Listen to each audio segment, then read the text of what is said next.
Hello and welcome to Tarun IAS. तो आज भी हम एक न्यू टॉपिक के साथ प्रस्तुत है आपके सामने, जिसमें बताया गया कि जो मैरिज है वो कॉन्ट्रैक्ट है मुस्लिम लॉ में। वो तो सबको ही पता है कि ये कॉन्ट्रैक्ट है, बट ये क्यों न्यूज में आई है कि कॉन्ट्रैक्ट वाली बात, तो ऑब्वियसली बात है सारे उसमें है। लेकिन अभी एक इलाहाबाद हाई कोर्ट की आपको एक जजमेंट देखने को मिली। इलाहाबाद हाई कोर्ट में क्या बोला? Marriage a contract in Muslim law, father in law has no locus to file habeas corpus plea. Allahabad high court की इलाहाबाद हाई कोर्ट ने ये बोला कि जो फादर इन लॉ होते हैं उनको कोई भी एक तरीके से अधिकार नहीं है कि वो हैवियस कॉर्पस को फाइल कर सके। ठीक, तो पहले हम इसका देख लेते हैं, इसके पीछे ऐसी क्या चीज थी कि जो जजमेंट देखने को मिला। ठीक, मैं आपको ऑर्डर दिखा देता हूँ इसका कि क्या ऑर्डर था, जिस ऑर्डर के तहत ये आया। तो उसमें आपको जो मेन पेटिशनर वगैरह क्या देखने को मिले कि केस क्या था क्या नहीं, पहले हमको वो तो आना चाहिए। तो इसमें अगर आप देखेंगे तो पेटिशनर आपको आरफा बानो और मोहम्मद हसीन आपको इसमें देखने को मिल जाते हैं। ठीक, और जो रेस्पोंडेंट थे वो तो स्टेट ऑफ यूपी। ठीक, सेक्रेटरी होम एंड अदर, मतलब बेसिकली इसमें क्या था, बेसिकली अगर आप जानेंगे तो ये ऑर्डर था जो मैंने आपको दिखाया। एक मतलब वुमेन थी, ठीक, और वुमेन थी तो वो अपने घर पे रह रही थी, और उनके जिसके साथ उनकी शादी हुई हस्बैंड जो थे उनके, वो आपको क्यूबेत में आपको रहते हुए देखने को मिले। वो वहां पे अपना पैसा वगैरह कमा रहे थे, मतलब इन द सेंस कि वो नौकरी कर रहे थे वहां पे। तो जो उनके ससुर जी थे, उस वुमेन के जो ससुर जी थे, मतलब उस लड़के के फादर, तो उनके ससुर जी ने एक फाइल करा, मतलब हैबियस कॉर्पस में केस फाइल करने की कोशिश करी। तो उसमें उन्होंने बताया कि जो उनकी जो बेटे की जो बहू है वो अपने घर पे रह रही है और उसको उसी के पेरेंट्स ने इलीगली डिटेन कर रखा है। ठीक, ये इस तरीके का एक तरीके से एक हैबियस कॉर्पस फाइल करने मतलब फाइल करा गया है किसके, फादर इन लॉ जो थे उस लड़की के। ठीक, कि उसके ससुर ने फाइल करा कि ये जो हमारी बहू है इसको इसके घर वालों ने इलीगली डिटेन्ड कर रखा है। ठीक, तो अब इस पे जजमेंट आया कि you are not the person कि जो आप इस तरीके के हैबियस कॉर्पस आप फाइल कर सकें। ठीक, अब इसके अंदर उसने जजमेंट में मतलब उन्होंने क्या क्या चीजों को पॉइंट आउट करा, अगर आप देखेंगे तो इसके अंदर उन्होंने यही मतलब फादर इन लॉ ने वो जजमेंट फाइल करी। तो उन्होंने बोला जिस टाइम पे वो उन्होंने जजमेंट वगैरह दिया इस पे कोर्ट मतलब जजिस ने, तो उन्होंने बोला कि ये जो है एक जो मैरिज होती है वो मुस्लिम्स में वो एक कॉन्ट्रैक्ट होता है। ठीक, अब जब वो कॉन्ट्रैक्ट होता है तो जो उसकी देख रेख करने वाला जो व्यक्ति है वो उनका पति होगा, जो हस्बैंड है वो होगा। ठीक, वो सारी चीजें उन सबकी देख रेख रखेगा। अब इसी कॉन्ट्रैक्ट की वजह से you are not eligible to file case under the habeas corpus. ठीक, आप इसी वजह से मतलब बेसिकली उन्होंने देखा कि जब ये कॉन्ट्रैक्ट है तो जो फादर इन लॉ है वो एक एलिजिबल पर्सन नहीं है। ठीक, किसको फाइल करने के लिए? हैबियस कॉर्पस को फाइल करने के लिए। Now the question is arising, what is habeas corpus? ठीक, हैबियस कॉर्पस क्या है क्या नहीं है, तो हम हैबियस कॉर्पस को भी देख लेते हैं।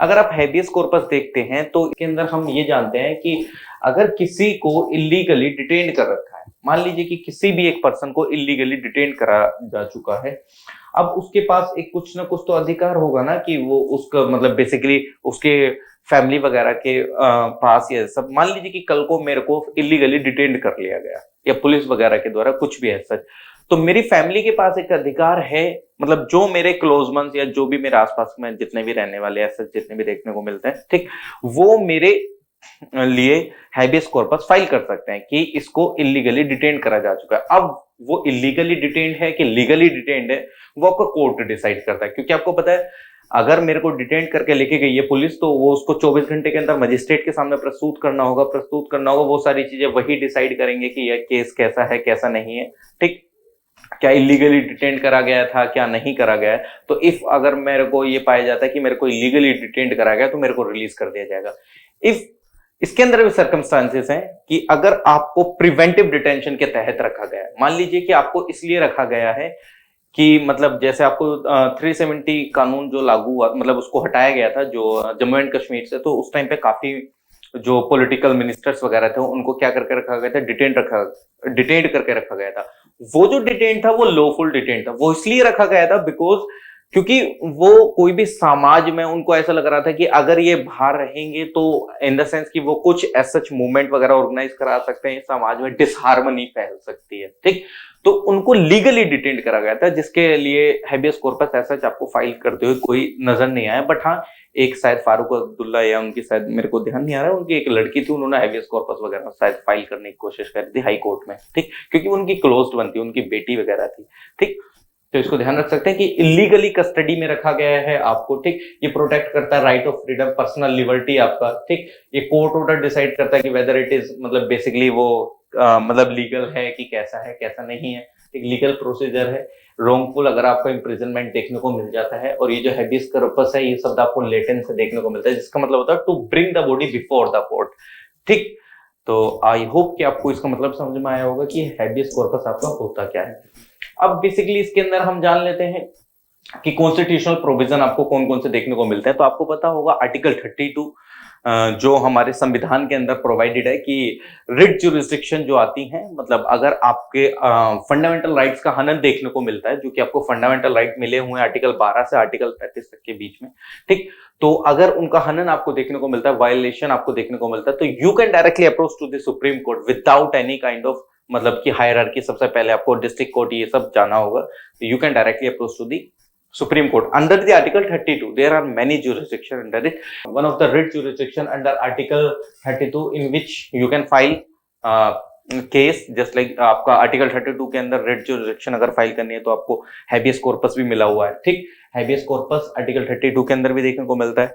mandamus, prohibition, certiorari ये सब आपको देखने को मिल जाता है। quo warranto, ठीक। ये अलग अलग तरीके की writs हैं जो कि Article 32 के अंदर देखने को मिलती है। आप हाई कोर्ट भी जा सकते हैं, ठीक। हाई कोर्ट आर्टिकल 226 आपको प्रोवाइड करता है। हाई कोर्ट का जो रिस्ट्रिक्शन आपको पता है ज्यादा बड़ा है, क्योंकि ये सिर्फ फंडामेंटल राइट के लिए आप जा सकते हैं अगर आपके फंडामेंटल राइट्स का हनन देखने को मिलता है। बट आप हाई कोर्ट जा सकते हैं लीगल राइट्स के लिए भी, जस्ट लाइक जैसे आपका right to property now legal right, ठीक।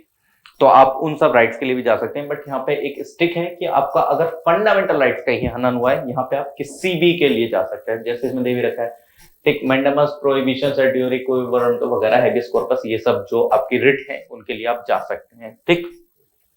Both public authorities and the private authorities individual can serve with a writ of habeas corpus, मतलब कोई भी जा सकता है हैबियस कॉर्पस लेके किसी के अगेंस्ट, चाहे वो प्राइवेट इंडिविजुअल्स है चाहे वो पब्लिक अथॉरिटी है, एनीवन, ठीक। आई होप कि आपको ये समझ आया होगा। नेक्स्ट देख लेते हैं। तो who can file writ of habeas corpus, मतलब कौन फाइल कर सकता है हैबियस कॉर्पस के रिट। तो अगर आप देखें तो इसमें आपको देखने को मिलता है the individual who has been illegally imprison और डिटेन, जिसको इलीगली रखा गया है, ठीक। और द पर्सन, मतलब जिसको पता है क्या क्या मतलब वो अवेयर है कि मेरे को क्या क्या अधिकार है क्या क्या नहीं है। और the person who is familiar with the fact and circumstances of the case, ठीक, willingly files an application for writ of habeas corpus under Indian, मतलब वही उसको लगता है कि उसका अधिकारों का हनन हुआ है तो under article 32 he can directly approach to the Supreme Court, ठीक, टू फाइल रिट जुरिस्डिक्शन, ठीक। In several decisions, the court have the stated that the individual who may seek for a writ of habeas corpus should be, मतलब उसने ये condition तीनों decide करी है अपने अपने केसेस में कि ये फाइल कर सकते हैं, ठीक। नेक्स्ट देख लेते हैं। When habeas corpus writ is refused, मतलब किन केसेस में आपके रिट को रिफ्यूज कर दिया जाता है। सबसे फर्स्ट मतलब is refuse the following criteria apply. सबसे फर्स्ट आपको देखने को मिलता है when the court lack geographical jurisdiction, ठीक, मतलब ज्योग्राफिकल जुरिस्डिक्शन के अंदर आता है कि नहीं आता है, वो हाई कोर्ट वगैरह वो डिपेंड कर लेता है कि कहाँ कहाँ है कहाँ का नहीं है, मतलब जो टेरिटोरियल एक्सटेंट है, मतलब मान लीजिए कि कोई अमेरिका का पर्सन आके यहाँ पे वो फाइल करने लगे, वो सारी चीज डिपेंड करती है, ज्योग्राफिकल जुरिस्डिक्शन देखने को मिल जाता है।